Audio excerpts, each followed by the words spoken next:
नमस्कार, मैं हूं बॉय भाटी और आप देख रहे हैं बीबी न्यूज़ 17।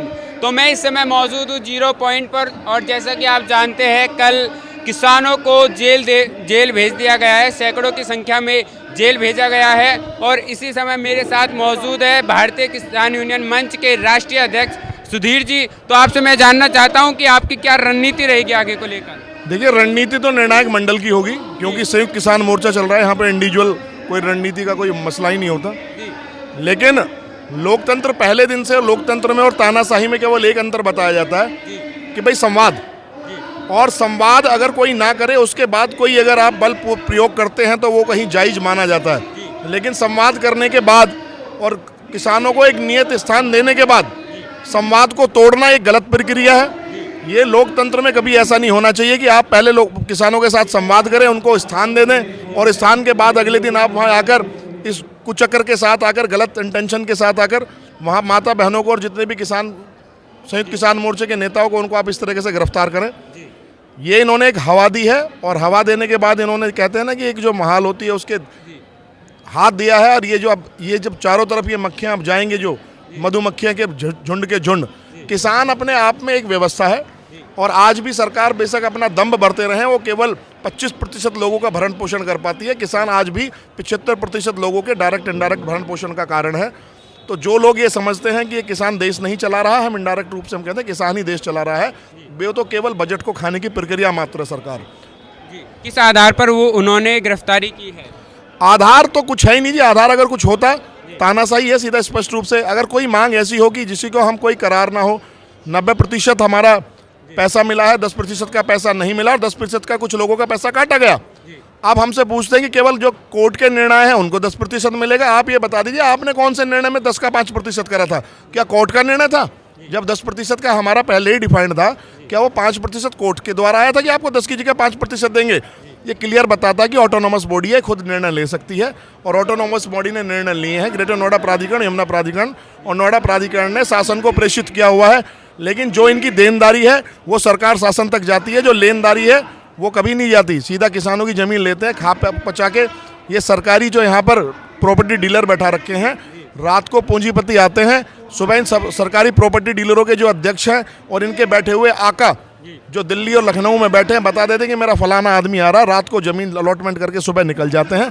तो ये सरकारी प्रॉपर्टी डीलिंग बंद होनी चाहिए। सबसे पहले किसानों को हक मिले, उसके बाद कोई व्यवस्था बने। 90% जमीन इनकी, 10% जमीन हमारी, हमें वापस मिलनी चाहिए। आज यहाँ महापंचायत की जा रही है, तो इसका क्या उद्देश्य है? उद्देश्य ये है कि भाई जो इन्होंने कल क्रम तोड़ा है और ये सोच रहे कि शायद आंदोलन को कुचल के दबा देंगे, तो उसका उद्देश्य है कि इसको जन आंदोलन बनाया जाए, ज़्यादा से ज़्यादा लोग जो इसमें प्रभावित लोग हैं इसमें शामिल हों। और निर्णायक मंडल जो कुछ शीर्ष नेतृत्व जो कल जेल चला गया है उसको यहाँ से बैक सपोर्ट मिले, उनका मॉरल बढ़े। और साथ ही साथ देखिए, पूरा जब क्षेत्र आंदोलित होता है, बहुत सारे लोग आंदोलन करते हैं, तो कहीं ना कहीं उनको दोबारा दिशा दशा और नया नेतृत्व यहाँ से दिया जाए। तो उसी के लिए सब इंतजार कर रहे हैं। माननीय राकेश टिकैत जी की अभी इन्होंने टप्पल में भी इन्होंने उनको हिरासत में लिया है। शाम को जो निर्णय संयुक्त किसान मोर्चा का आएगा तो सभी लोग उस पर काम करेंगे।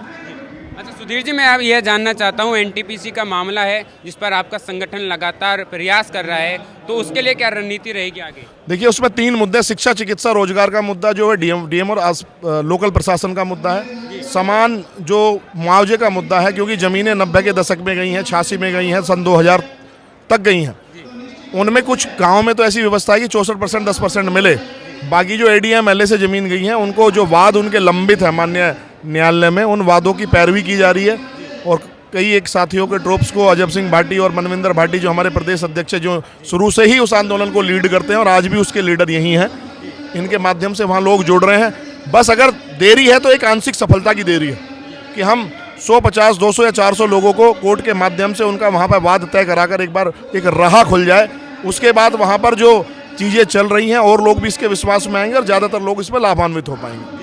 जैसा कि आपने बताया, मेरे साथ मनविंदर भाटी जी मौजूद है, तो मैं आपसे जानना चाहता हूं कि एनटीपीसी पर आप लगातार प्रयास कर रहे हैं, तो इसमें क्या आगे की नीति रहेगी और क्या आपको सफलता मिली है इस दौरान? अभी सफलता तो देखो 9 के बराबर है, लेकिन जागरूकता बहुत है। आज भी हमारे एनटीपीसी किसान वास्तव में दुखी होता है, वो सड़क पर होता है। आज मैं देख रहा था महाशक्ति आज बैठी हुई है सड़कों पर, आज भी वे लगातार पूरे गौतम बुद्ध में कहीं भी संघर्ष होता तो वे सबसे आगे होती हैं। और मुझे पूर्णतः विश्वास है, उनका जज्बे को सलाम करता हूं मैं। और जल्दी ही हम कोई बड़ा निर्णय लेंगे, राष्ट्र अध्यक्ष हमारे सुधीर चौहान जी, और उसमें निर्णय लेकर महापंचायत करके जो भी समस्या हैं, चाहे वे रोजगार की है, चाहे वे बिजली पानी, जो भी समस्या है उनको समस्या का समाधान कराने पड़ेगा। और कोर्ट के माध्यम से भारतीय किसान मंच के हमारे संस्थापक सुरेंद्र प्रधान जी लगातार लगे हुए हैं उसमें भी जल्दी ही निर्णय आएगा, उसमें भी अब डेट लग रही है। तो कहीं ना कहीं किसानों के हितों में भारतीय किसान मंच पूरी तरीके से लगा हुआ है, और प्रदेश में कहीं भी कोई भी समस्या है तो सबसे आगे भारतीय किसान मंच पूरी टीम, एक एक कार्यकर्ता किसानों के साथ है और संयुक्त मोर्चे के साथ है। अब भी जो भी निर्णय होगा उस निर्णय के साथ रहेंगे। आप यहाँ पर देख सकते हैं गौतम बुद्ध नगर का किसान अपनी ज़मीन देकर आज पछता रहा है। बड़े बड़े बिल्डर, जैसा कि सुधीर जी का कहना है, बड़े बड़े बिल्डर रात को आते डील करके चले जाते हैं। तो मैं आपसे जानना चाहता हूँ कि ये जो बिल्डर आते हैं, क्या इसमें अथॉरिटी के लोग भी शामिल है? देखिए, अथॉरिटी के बिल्डर ही अधिकारियों के यहाँ आप अपॉइंट करा रहे हैं।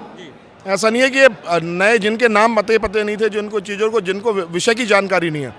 देखिए, कोई भी ऑफिसर है उसका एक अपना एरिया ऑफ वर्किंग होता है, उसकी स्पेशलिटी होती है। कोई रेवेन्यू विभाग का ऑफिसर है, वो बात अलग है कि डीएम हर चीज़ में सक्षम है, वो उसके लिए वेल क्वालिफाइड होते हैं।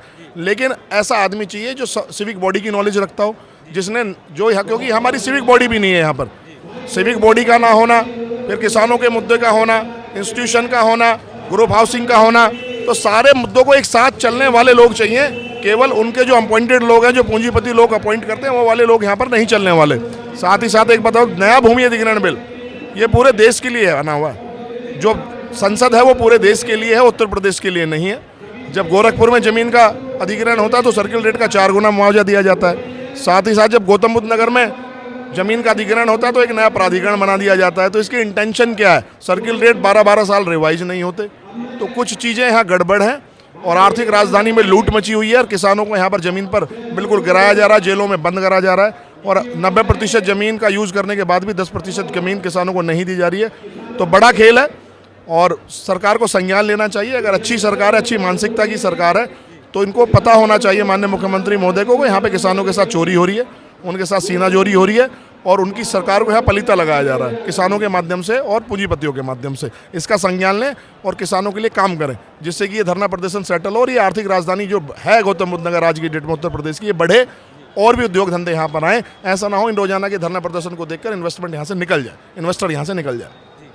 तो गौतम बुद्ध नगर के किसान अब नोएडा जो इनका धरना स्थल है वहाँ पर जाने वाले हैं। इन्होंने ऐलान किया है कि 1 घंटे में अगर इनके जो साथी है, जो किसान है, अगर उनको जेल से नहीं छोड़ा गया तो वो धरना स्थल पर दोबारा से जाएंगे। तो देखते रहिए बीबी न्यूज़ 17। धन्यवाद।